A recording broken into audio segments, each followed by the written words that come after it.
समझो आपके पास 10 बॉक्स है और ये सामान आपको दिल्ली से पुणे भेजना है। तो सबसे पहले आप दिल्ली में जो ट्रांसपोर्ट कंपनी की ब्रांच है वहाँ पर जाओगे।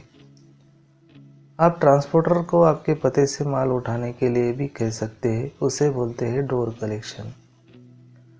अब जो आपके पास माल और बिल है उसको मिलकर कहते हैं कंसाइनमेंट।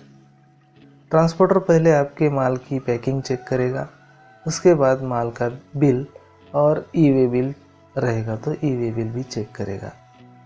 सब कुछ ठीक रहा तो आपके माल की बुकिंग करेगा। भाड़ा देने के 2 तरीके होते हैं। आप पैसे बुकिंग के समय देते हैं तो उसे बोलते हैं पेड बुकिंग, और अगर आप पैसे पहुंचने के बाद मतलब माल पुणे में पहुंचने के बाद देना चाहते हैं तो उसे बोलते हैं टू पे बुकिंग। इसके बाद आपके माल की बुकिंग की आपको एक रसीद दी जाती है, उसे बोलते हैं LR यानी कि लोडिंग रिसीट। इसे डॉकेट GC भी कहा जाता है। LR पर उसका एक नंबर रहता है, उसे कहते हैं LR नंबर। उसे आप ऑनलाइन ट्रैक कर सकते हैं। LR की अलग अलग कॉपीज़ निकलती है। वो होती है ड्राइवर कॉपी, कंसाइनी मतलब रिसीवर कॉपी, और जो आपको मिलती है वो है कंसाइनर यानी कि शिपर कॉपी।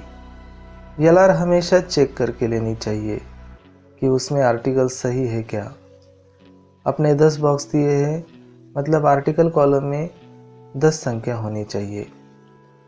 इसके साथ ही आपका माल कहाँ जा रहा है। पुणे जा रहा है तो 2 स्टेशन के सामने पुणे लिखा होना चाहिए। अगर आपने नग के हिसाब से भाड़ा दिया है तो पर बॉक्स का रेट कितना है। अगर आपने वज़न के हिसाब से भाड़ा दिया है तो आपके माल का वज़न और पर किलो का रेट LR पर होना चाहिए। वज़न के 2 तरीके होते हैं, एक एक्चुअल वेट, दूसरा चार्जेबल वेट। अगर वज़न के हिसाब से भाड़ा लगाया है तो भाड़ा हमेशा चार्जेबल वेट पर ही लगाया जाता है। भाड़ा सही तरीके से लगा है या नहीं ये पक्का करना बेहद ज़रूरी है।